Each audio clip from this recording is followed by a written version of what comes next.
A paz do Senhor Jesus. Eu quero trazer uma mensagem de reflexão juntamente com uma experiência que eu tive com o Senhor, tem um tempo já.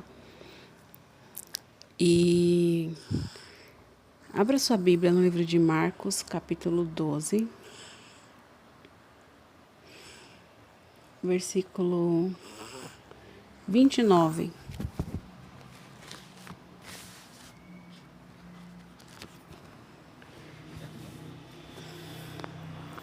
Marcos capítulo 12, versículo 29, diz assim: E Jesus respondeu-lhe: O primeiro de todos os mandamentos é: Ouve, Israel, o Senhor nosso Deus é o único Senhor. Amarás, pois, ao Senhor teu Deus de todo o teu coração e de toda a tua alma e de todo o teu entendimento e de todas as tuas forças. Este é o primeiro mandamento. E o segundo é semelhante a este é. E o segundo semelhante a este é: amarás o teu próximo como a ti mesmo. Não há outro mandamento maior do que estes. Amém? Você vê que a primeira coisa que o Senhor respondeu para aquela pessoa era um dos escribas. E ele não veio perguntando porque ele queria saber. Ele veio testar Jesus. Ele veio testar o conhecimento e a sabedoria do Senhor. Porque os escribas, os fariseus, eles duvidavam muito. Eles colocavam o Senhor à prova nas atitudes, eles observavam o que Jesus fazia e eles colocavam o Senhor à prova nas palavras, o que ele ia responder. Então Jesus tinha que ter muita cautela ali, e é o que o Senhor nos ensina, sobre ser cautelosos na hora de responder. Então, a primeira coisa, o primeiro ensinamento que o Senhor traz nessa palavra é ser cauteloso. Ouve, Israel. Ouvir quem? Ouvir a Deus, porque Deus, ele é o único Senhor, ele é o único Deus. Claro que nesse contexto, ele estava querendo dizer, na lei, estava querendo dizer que o Deus de Israel era o único Deus, não era para servir outros deuses. Só que os mistérios da palavra são ilimitados, né? O mistério que esteve oculto, como diz lá em Colossenses, ele é ilimitados, não é limitados, eles são ilimitados, porque Deus é infinito em mistérios. Então, mais um mistério a se revelar nessa palavra é que para nós estarmos atentos ao Senhor. Ouve, Israel, o Senhor nosso Deus é o único Deus, que é o único que traz ensinamento, sabedoria, né? Então, aí ele vem falando: amar a Deus de todo o coração, de toda a alma, de todo entendimento. Por que fala assim, coração, alma e entendimento? Porque os nossos sentidos precisam estar voltados para o Senhor Deus. A nossa alma também. E o nosso entendimento. Você sabe quem você adora? Como o Senhor diz para a mulher samaritana. Vocês não sabem o que estão adorando, né? Você sabe o que está adorando? Você sabe quem é o Deus que você serve? Você conhece o Deus que você serve? A gente precisa conhecer e é dentro da palavra. Todas as forças, ou seja, você se esforçar ao máximo, assim, você, igual Paulo falou, vou deixar me gastar pelo Evangelho. Por quê? Ele amava a Deus de todas as forças. Então, mesmo sem força, da fraqueza o Senhor vai suscitar a fortaleza. A alegria do Senhor é minha força, como dizem Salmos. Então, assim, mesmo sem forças, mas é para fazer, é para ir, então você vai lá e faz. Eu não tenho tempo, eu não tenho de condições, mas eu vou me esforçar. Isso é amar a Deus. E se você consegue se esforçar para amar a Deus, para renunciar aos seus desejos, às suas vontades, você vai, consequentemente, né? Porque uma coisa vai puxando a outra. Você vai conseguir amar o seu próximo, independente se esse próximo queira te ver bem longe dele. Então tá aí os ensinamentos do Senhor para a nossa vida, né? Agora, para saber se você ama o seu próximo, o Senhor vai te provar. Assim como provou a Jonas. Porque Jonas não se importava com aquele... Só se importava com o que realmente importava para ele, era ficar tranquilo e fazer o que o seu coração mandasse. Então Jonas também não conhecia o Deus que servia, provavelmente, né? A probabilidade dele não conhecer, porque quando a gente procura conhecer o Deus que a gente serve, é um Deus que se ira todo dia, mas é um Deus que manda chuva para todos. Para quem blasfema e para quem bendiz. Para quem engana e para quem busca a verdade. Todos recebem o dia, o calor do sol, todos recebem. A chuva, todos recebem. As bênçãos que a terra produz, os alimentos, todos recebem. Então, quando buscarmos conhecer o Deus que a gente serve, a gente vai conseguir pregar para os ninivitas da vida. Jonas não conhecia. E a prova disso é que ele, né, você vê lá, ele teve compaixão de uma planta, de uma árvore. Mas dos ninivitas, não, ele queria ver a desgraça daquele povo, a ruína daquelas pessoas. Muitas coisas ruins aconteciam com outras nações, com até mesmo os judeus, por conta do povo de Nínive, que eles eram muito malvados. Mas que não tem o conhecimento de Deus, o temor de Deus nos seus corações, é óbvio que vai fazer maldades. É a mesma coisa de um crente desejar a morte dos ímpios.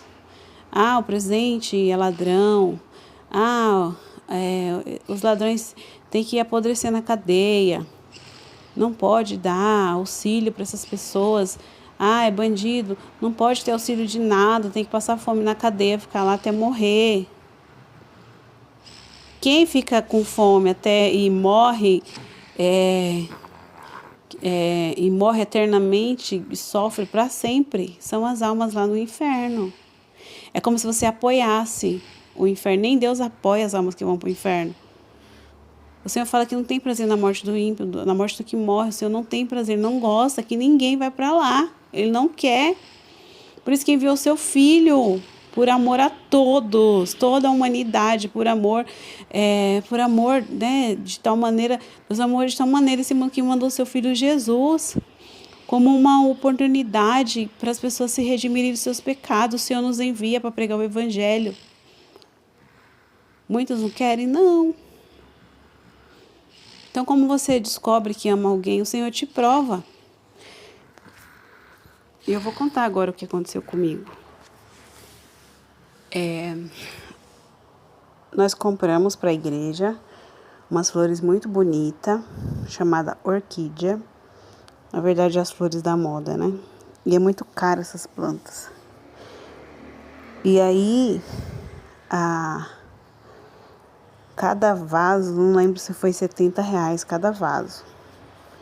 Bem, 2, 3 flores, né? Um pé assim, sobe um galho com 2, 3 flores, pronto.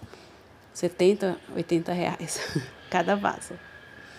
E aí nós compramos para a igreja e tal, ficou muito bonita ali, decorando. E aí tem um irmão fazendo campanha de sexta-feira lá na igreja, ele chama as pessoas para frente para orar em posição de mãos, e um dia essas pessoas são presbíteros, né? E nisso, ele falou, vamos orar, irmãos, faz a fila aqui, vamos orar. Aí foi um irmãozinho abençoado, que pegou a balaustra, que fala, não sei, que fica as flores em cima, né? Fica no púlpito, tem um púlpito no meio, e cada lado tem ali a sua coluninha com as flores em cima, com plantas, enfim. Cada igreja, né, faz o púlpito de um jeito, mas a maioria é tudo assim. O púlpito no meio e dos lados tem aquele lugar de colocar as plantas. Quando o vaso não é alto, né, tem às vezes é de gesso, às vezes é de madeira ou de ferro, né, enfim. Aí é pintado bonitinho. Lá da igreja é de madeira. E o vaso é pesado. Aí lá vai esse irmão e me puxa de uma vez essa balaostra. E a planta, puf, no chão, quebrou o galho com as flores.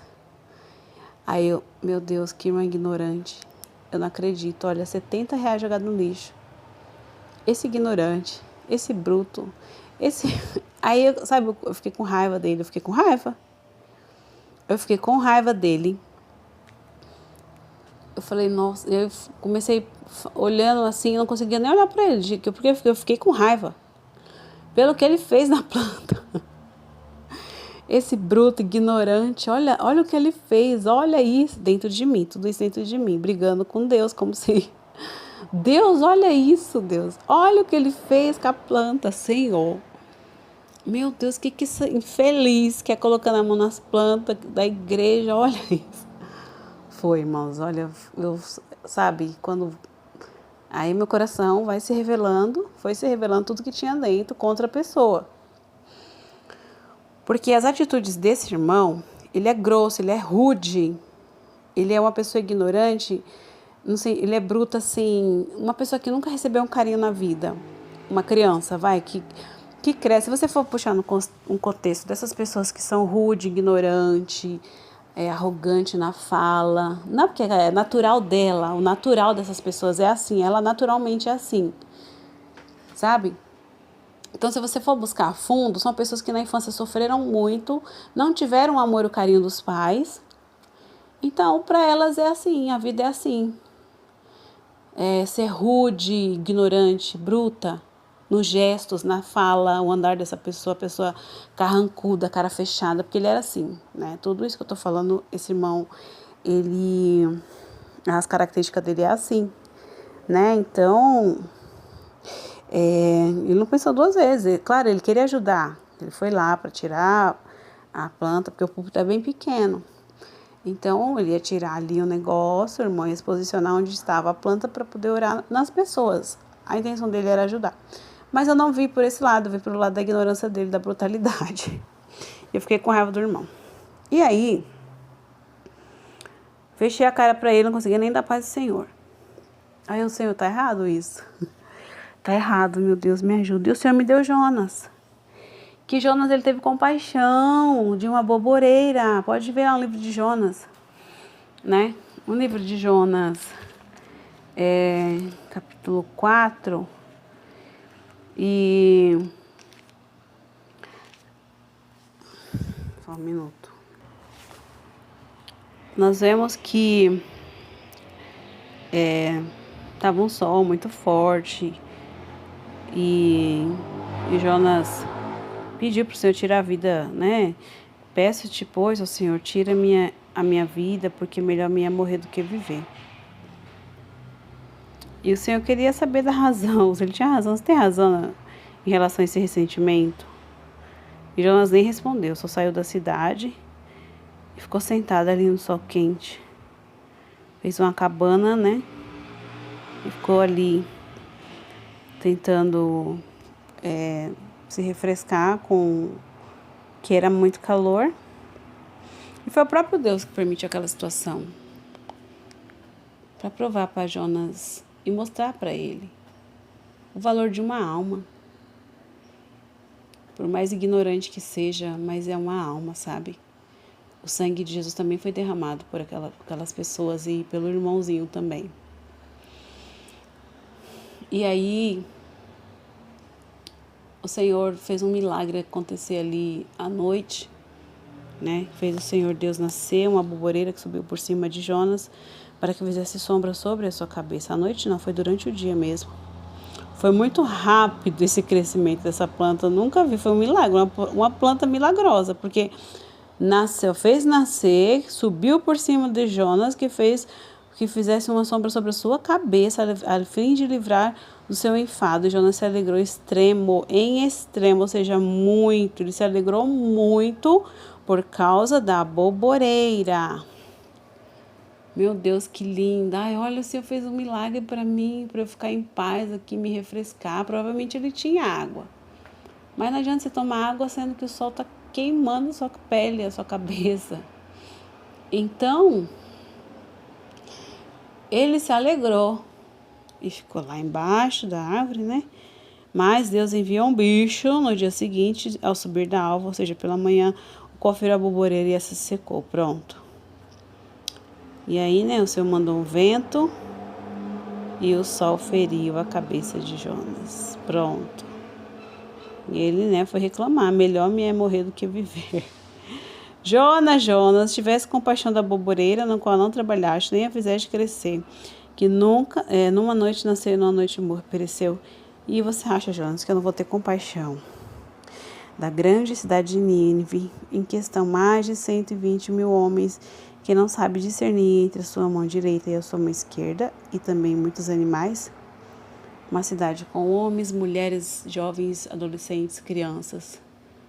Jonas queria que todos eles morressem, fulminados, queimados, não sei como. Mas Jonas queria que aquela cidade se acabasse do dia para a noite. Do nada, assim. Sabe? Igual aconteceu com Sodoma e Gomorra. Sodoma e Gomorra, ninguém foi lá pregar. Arrependei-vos, assim como o Senhor mandou Jonas pregar em Nínive. Que era para ele se arrepender, porque dentro de 40 dias o Senhor ia destruir aquela cidade. Então, o Senhor falou muito comigo. O que é uma planta, né? É um ser natural, um ser vivo natural, que não tem alma. Morreu, acabou. Os animais, as pessoas dão tanta ênfase aos cachorrinhos, os gatinhos. Ai, meu pet, meu pet. E as pessoas ao seu redor? Principalmente aquelas pessoas que a gente quer se livrar delas, sabe? Ah, essa pessoa, por que ela não vai embora logo? Essa pessoa só dá trabalho. Se não fosse essa pessoa aqui nessa igreja, a igreja seria muito melhor. Será mesmo? Sendo que a igreja é um hospital. Considerando que a igreja é um hospital, o hospital só vai doente.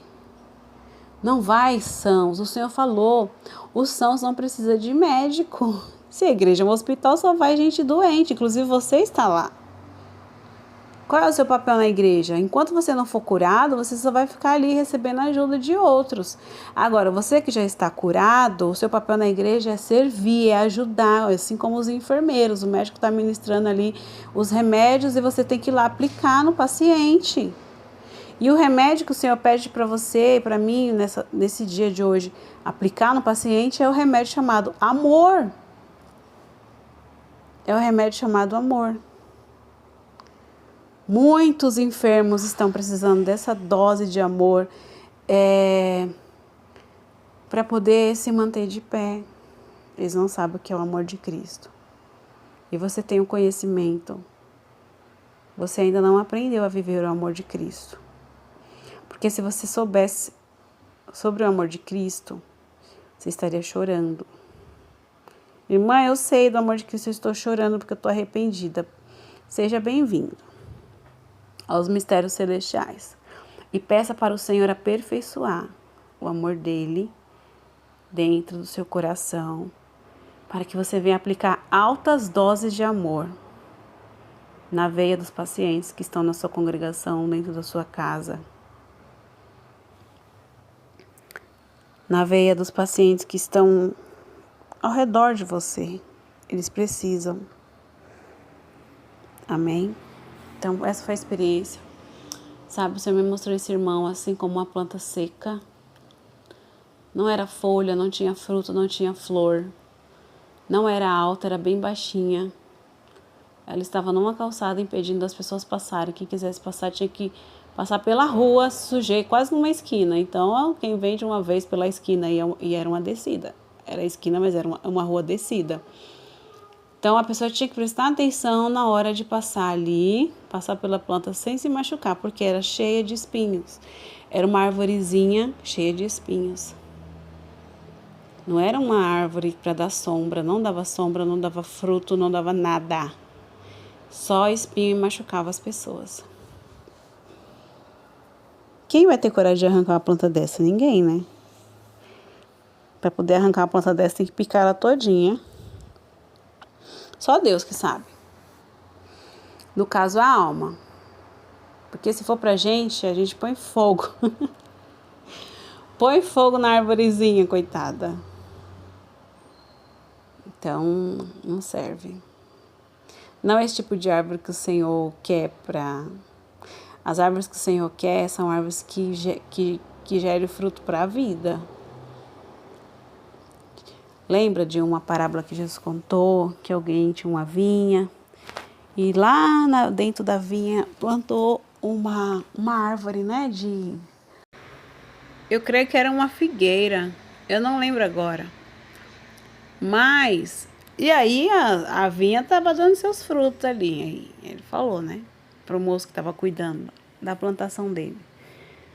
Há 3 anos eu venho aqui buscando alguma fruta dessa árvore, eu não encontro, arranca ela que está ocupando o espaço inutilmente. Olha só, inutilmente.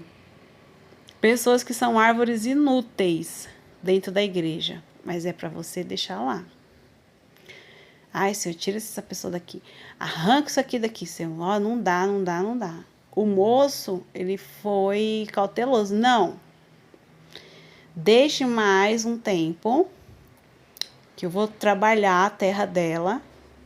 Vou estercar, vou trabalhar, né? Colocar, dar uma atenção especial para essa árvore aqui. Se ao cabo, né, desse período não produzir nada, aí a gente arranca e lança fora. É assim que o Senhor faz. Ou seja, mais uma oportunidade. É assim que o Senhor faz. Então nós, como enfermeiros, agentes de saúde espiritual na igreja, você tem uma função na igreja. Se você ainda não descobriu, porque o Senhor ainda está te curando, mas o Senhor vai te revelar. Busque do Senhor nessa parte. Ele vai te fazer entender, ele vai abrir a tua mente. Mas não é você buscando experiências alheias, é você buscando as suas próprias experiências com Deus, ou seja, buscar conhecer o teu Deus, como o Senhor falou aqui no livro de Marcos, que a gente leu a leitura inicial. Ouve Israel, o Senhor nosso Deus é o único Senhor. Mas que Deus é esse? Amar esse Deus de todo o seu entendimento, a sua mente. Você sabe quem é o Deus que você serve? É isso, nesse sentido. Amém? Então fique com essa experiência, com essas palavras, essas mensagens. Dentro de uma experiência a gente traz uma pregação, basicamente, porque está dentro da palavra. O Senhor gerou a situação. Amém? Deus abençoe a sua vida. Fique na paz do Senhor Jesus.